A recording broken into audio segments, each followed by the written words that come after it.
start by importing photos into your regular photo editor. Cropping, spot healing, etc. There's just some things Resolve isn't very good at.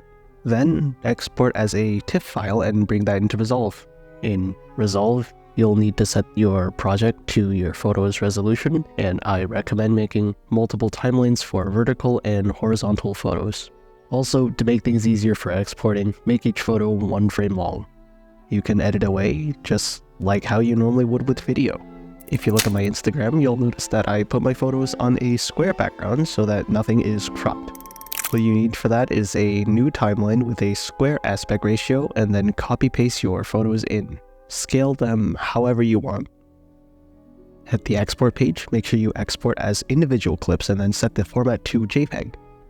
Also make sure each file name is unique so that Resolve won't overwrite the export.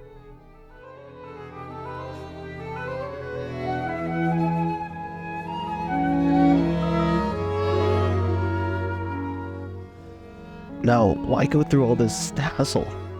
Honestly, I'm just more used to Resolve's color page. It's also more powerful and you get effects like halation or glow that requires another app like Photoshop.